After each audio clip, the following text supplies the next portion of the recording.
thank you everyone for joining us. And thank you to Colin and the last panel here on really a thought-provoking conversation on accelerating the future of genomic medicines.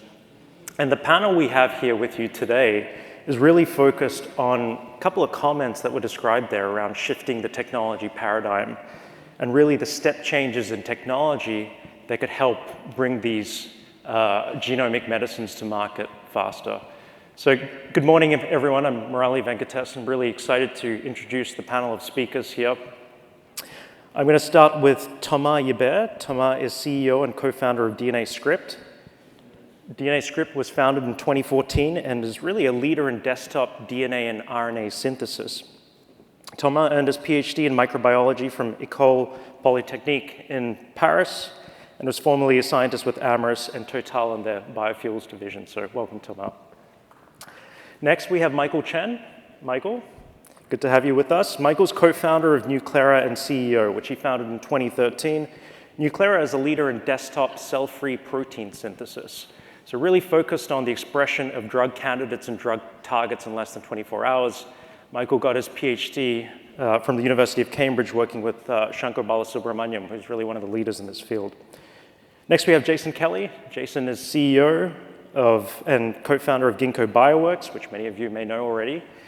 Ginkgo designs made-to-order microbes as well as engineered mammalian cell lines, and Jason earned his PhD in bioengineering from MIT. So welcome, Jason. We have Sri Kosaraju joining us. Sri, welcome. Is president and CEO of Inscripta, which is a developer of high-throughput genome engineering tools. Sri also serves as a board member of 10x Genomics and is the former president of Penumbra. Recently represented the life sciences sector at the White House as well. So great to have you with us, Sri. And then finally, Dr. Pieter Cullis. Dr. Cullis is a professor of biochemistry and molecular biology at the University of British Columbia. He's co-founded many companies, including Precision Nanosystems, Acuitas Therapeutics, and Nanovation Therapeutics. He's won more than 20 awards during his career, including the Tang Prize in Biopharmaceutical Sciences, the Life Sciences British Columbia Global Impact Award, and I could keep going, so I'll pause there. So thank you to all of our panelists for joining us today. Okay, so maybe I'd like to kick off this discussion with a slide here, which is really framing the opportunity for us and posing to this panel really a grand challenge we have in the field of genomic medicines. And that really is, can we enable a future where we go from genomes to cures in under 48 hours? And the last panel really started touching on some of the elements towards achieving this. And if we look at the conventional drug manufacturing paradigm, typically these are single drugs addressing large patient cohorts. We heard about randomized placebo-controlled trials. Manufacturing scale-up can be a challenge. And given the heterogeneity of these patient populations, which many of you have talked about already, many of our earlier panelists, these drugs take a significant amount of capital and time to bring to market. And what we've heard from many of these panels is this future state of genomic medicines, this evolving paradigm that we're entering into now. And by definition, these genomic medicines are far more personalized because they're matched to a patient's genotype. And as a result, require smaller scale GMP manufacturing. Cost and time to market become significant as these directly impact patients' lives. And improving accessibility is something I think everyone here is very much centered on working towards. So the challenge or the question, my clicker isn't working here, next slide if we could. What I'd like to put forward to this panel is there a future state where we can build a technology stack for accelerating the entire field of genomic medicines? And what does that opportunity really look like for us? From our ability to read biology, write biology, edit and engineer complex biological systems, to delivery, which was mentioned significantly today, as well as this whole concept of learning and iterating through in silico prediction and AI and ML-based tools. So with that, maybe we can start on the far end with Thomas, given you work very close to the top of this technology stack, Thomas. Maybe describe this future state for us and how close to reality this actually is. Yeah, thank you, and thank you for having me today. It's a great opportunity, and thank you, Murali, for starting with me, because everything starts with DNA.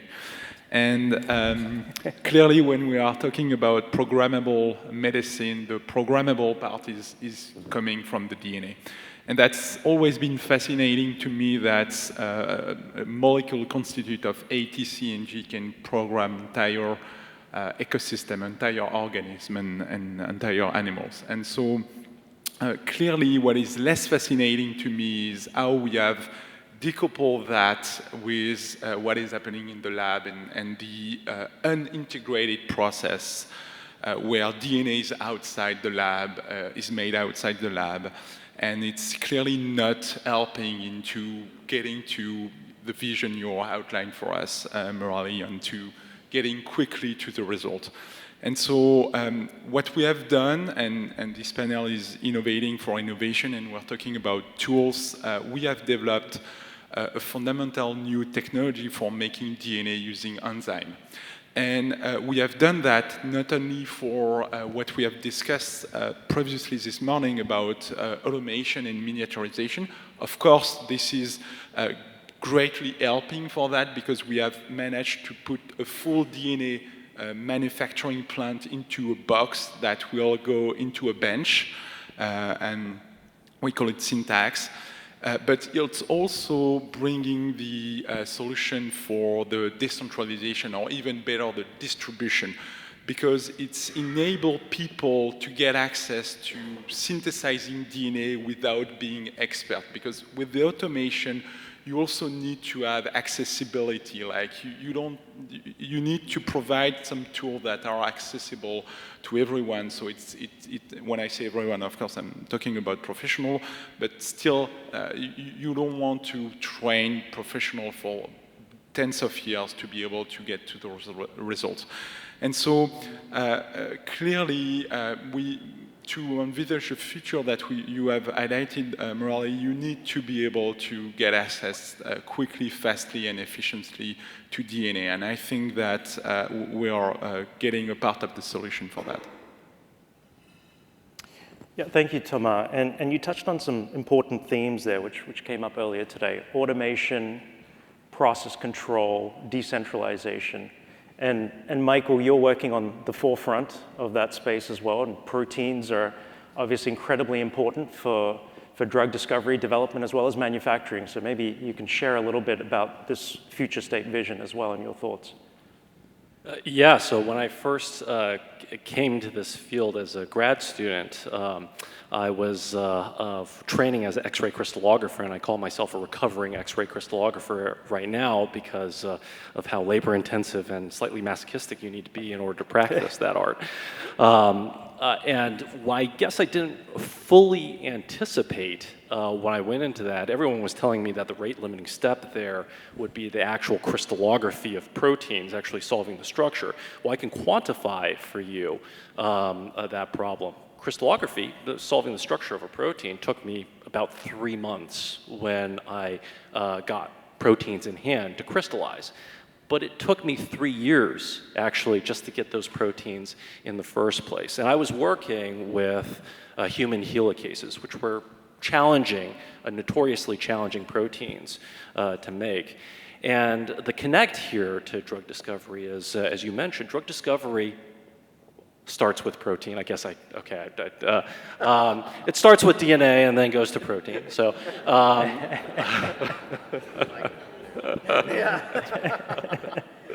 That's right. And just to give you some stats here, we work a lot with big pharma companies, and those pharmaceutical companies, they're making hundreds of, this is exacerbated in these environments, hundreds of proteins per month. They cost between 5 to 10K per protein. It's incredibly know-how and labor-intensive. These are scientists that typically have spent 10 plus years in order to refine the craft of making proteins. And all of that, the volume of proteins being made is growing by about 20 to 30% per year. And what's driving that growth? The trend in the I guess the more traditional small molecule pharma space is towards novel targets, more challenging targets like transcription factors. So when we think about genomes cures in less than 48 hours, I think for a majority of drug discovery, it's how we get from code to target protein in days. And that's not possible at the moment because it takes months to get target proteins in order to work on. And I really think that the main technology here in complementation with the traditional cell-based approaches is through cell-free protein synthesis. Cell-free protein synthesis is effectively coupled in vitro transcription translation. It's taking polymerases and ribosomes out of the cellular context, out of that context with a membrane, and turning it into a reagent where you can just effectively put DNA into that reagent and make proteins. And what it promises to do through cell-free protein synthesis-enabled technologies over the next 3 to 5 years is turn that thousands per protein to tens, months of effort to days, huge amount of know-how that drug discovery practitioners today are spending to much less know-how. And I think the proof is in the pudding here. One of our customers at a university teaching lab didn't express a single protein in her life. She's a cell biologist. It took her a day to get human ACE2. That's not been obtained outside of mammalian cells in active format. So I think that's the promise in the democratization and the accessibility of proteins. And maybe just one last, I guess, provocative thought here is, if we can get to proteins rapidly in days, what is the next logical step there? I think that's target to hit pipelines. Can we do target to hit in days, which normally takes months and years? So we'll leave it at that.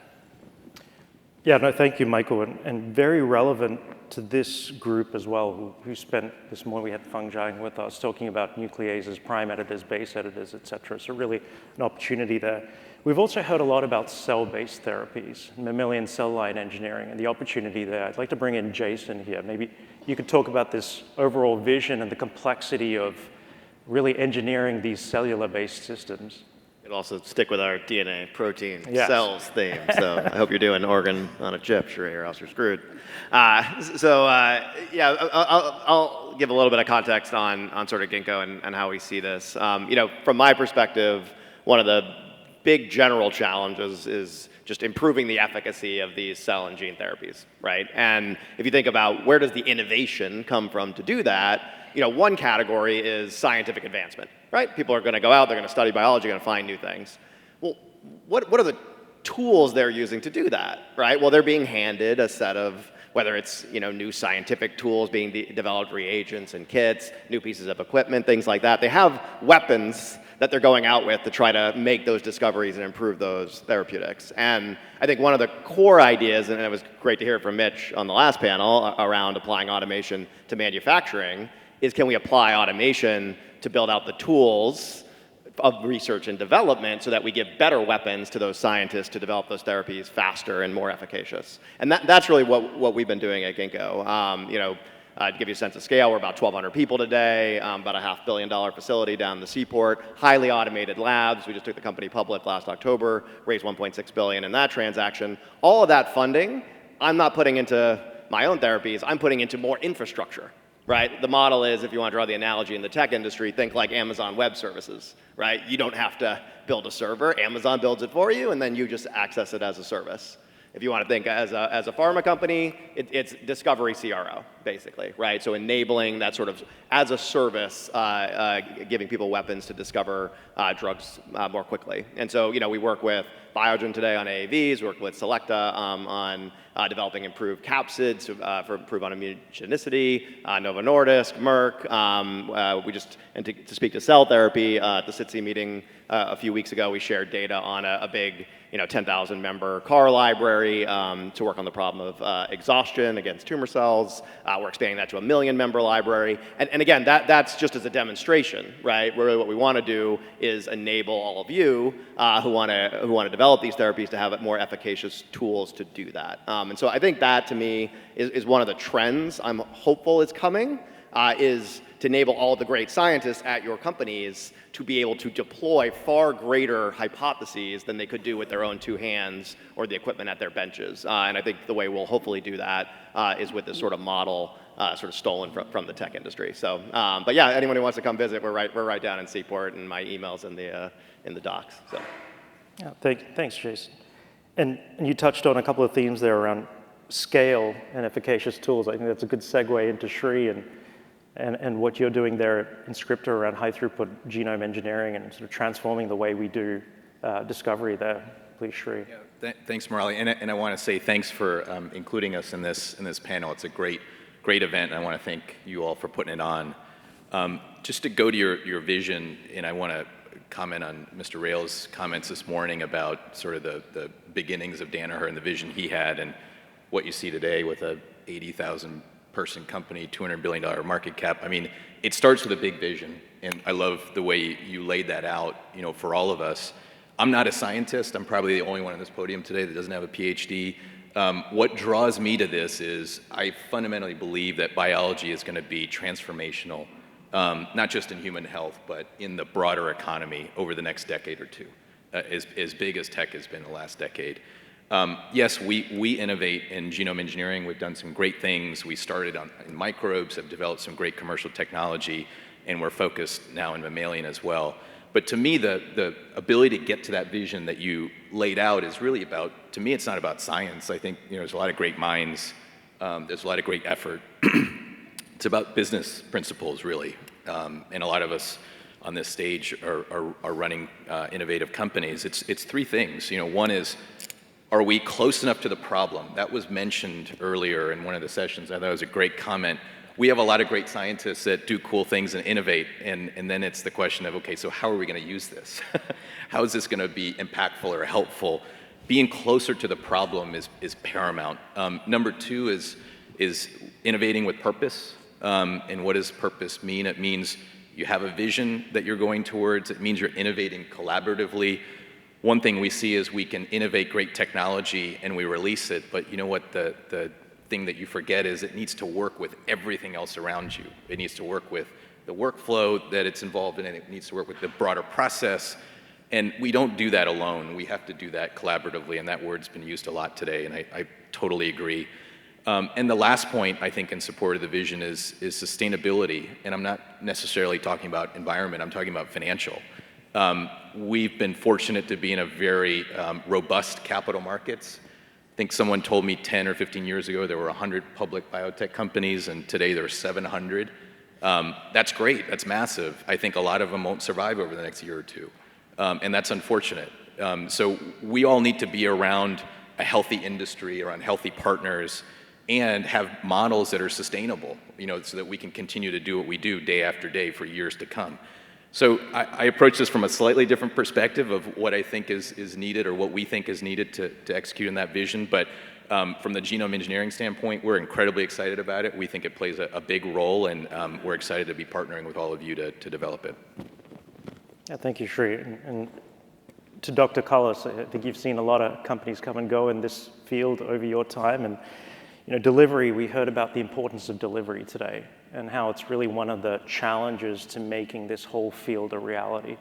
And I believe you were working with Alnylam once upon a time on really the first LNP encapsulated RNAi drug on Patro. So maybe you can share your perspective on some of the challenges here and how close to this future we really are. Okay, thanks, Murali.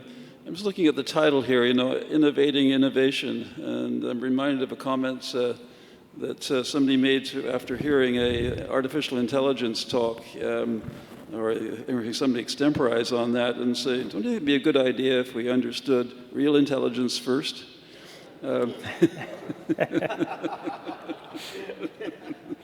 Anyway, innovating innovation, we don't, some parts of the innovative cycle we certainly don't understand fully.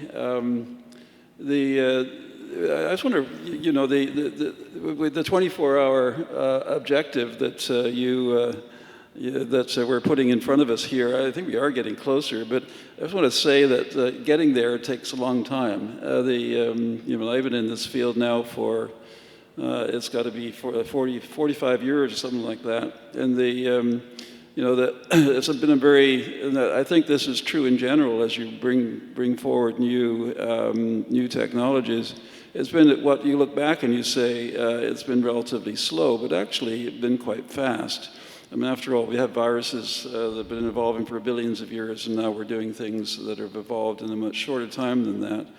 But when we started off trying to deliver cancer drugs, more specifically to tumors, and then got switched over or switched to delivering genetic drugs, that was 25 years ago. And then working with Alnylam, you know, for 7 years between 2005 and 2012 to develop the lipid nanoparticle that then enabled Onpattro, which is the first RNAi drug. You know, this is again, you have to realize we can think of doing things quickly, but some things are going to take some time. And then, of course, with the vaccine, where the time between you know, sequencing the genome of the SARS-CoV-2 virus and then having a vaccine was, I think, around 3 months before that went into clinical trials. And so you can see the progression here is actually getting pretty impressive. And so moving forward and saying, okay, can we do these things? I think 24 to 48 hours might be a little ambitious, but you can certainly see the day when we identify a genetic defect in a patient, then make messenger RNA to say if they're not making a protein, whatever that might be, a clotting protein or Tay-Sachs or whatever other disorder that they may have. And then packaging, that can be done in a few weeks. Packaging it in a delivery system such as an LNP can be done in a day. And then having the liver make that. I mean, I think that's going to be something that we're going to see happening, maybe not in a day or two, but in a real-time period, real-time in terms of the patient. In other words, they're not going to have to wait 10 years and spend $1 billion to get a personalized therapeutic. That we really are moving into that era, and it's a very exciting one. So I have one more set of questions for the panel, then we're going to open it up for the audience to ask some questions. So please get your questions ready for our panel. But just off that theme here, that acceleration that you're referring to, Dr. Cullis, what's the biggest challenge you're seeing to the field, though, that's preventing that acceleration from becoming a reality today? Well, it's already been alluded to by a couple of other panels here. It is the regulatory issues that one's facing. They're going to be facing an enormous amount of pressure. A child is born and not, you know, that's got a rare disease, and we'll know quite quickly what protein they're not making or are making that's deleterious. And we design the mRNA, siRNA, whatever, in a short time. The process by where that gets administered to the child is going to be obviously something that regulatory authorities are now going to have to deal with. But there's been enormous social pressure on them to make that happen. And I think it's in those instances we're going to see things moving very quickly. Yeah, regulatory key challenge. I want to open it up to the rest of the panel here. I know many of you are developing transformative step change platforms. Maybe talk to some of the challenges that you've seen in the field as well. Open it up to all of you, please. So one thing that we are doing, and which is financed by the DARPA, and this is with Moderna and GE, is actually to start building this kind of fully integrated process. So imagine a 2 by 2 by 2 meter container that will take genomic information from, let's say, a virus threat. If you want nightmare, you can think about COVID-25, for example. And out of this container, you get into 24 to 48 hours, few hundreds of mRNA vaccine dedicated to vaccinate a population or a platoon of the army, and so on. And what is interesting is that really enzymatic DNA synthesis is recognized as key technology for fueling those type of programs. And as saying in the panel just before this one, we also have to try. And the regulation is a very important issue. The integration of all the steps is another one, but we need to try. And those kind of publicly funded initiatives are very, very important to make it happen, and apply to some real-life challenges, such as the pandemic we have all lived in the past year, is also very, very important. And this is what will fuel this vision to happen into, I hope, a near future. I think to add to that, it's scale, right? From nucleic acid therapeutics, one person stated to me that to make enough antisense oligo, you need more acetonitrile than was available in the world. And similarly to what Nuclera is doing, is that there's a perception that cell-free protein synthesis technologies, in vitro transcription translation in general, is not a scalable technology. And I think one is to recognize where these innovative technologies actually live and should innovate in. We recognize our technologies are most well suited to discovery stage, from microgram to milligram scale. But there are a lot of companies in our space innovating to get to many, many tens of liters to hundreds of liters for biologics manufacturing, and even the production of CRISPR nucleases, et cetera. So, I think there's a lot of work to be done here, but that's what innovating innovation is, right? And I think you probably have some things to add to that, Jason. Yeah, I'll add a little bit. So I think the RNA vaccine is a really great example. I'd say as a category, we're excited about that as sort of a faster route to market, sort of mRNA therapies. Generally, we acquired a company recently called Circularis, for example, which is like pretty nice circular RNA technology, so that you can hopefully start to expand this beyond vaccines into things like antibodies or otherwise. And again, like, that's not us developing a drug, that's us trying to collect tools to make them available to folks in this room that want to develop drugs. But to me, the real topic with sort of Operation Warp Speed and the mRNA vaccines was, like, we believed we could do it that fast, right? And I think that is half of this problem, in my opinion. I think just this mental model that you've got no choice, you've got to get something to work in a year, it's a disaster, right? Like, that mental model should be being applied, in my opinion, to a wider range of diseases, because frankly, maybe it's affecting a smaller number of people, but it's a tragedy at a similar scale for that set of people. And I don't think in this room, I'm sure there's a lot of that energy, but I think we don't have that. We don't sell that story to the public well enough, and that's part of the reason I think mRNA vaccines happen so fast, because we sold the public on that, and so I think that's part of this. I was just going to add, and this again may seem a little bit generic, cross-industry related, but I think the couple bottlenecks. One is we see the vision, we know what it looks like at the other bookend, but what's in between? What's the measurement of, are we succeeding or not? And should there be more progress, more investment from us to accelerate what we're doing or not? I think that's often a question that we ask ourselves: are we on the right track, and is this making progress or not? Because we know what the end point is, but there's a lot in between. The second one I mentioned before on the collaboration front, like, this is a great example of what needs to happen. We tend to innovate in our four walls, and we need to be doing more outside our walls than what we're doing today. And what is the forum for that?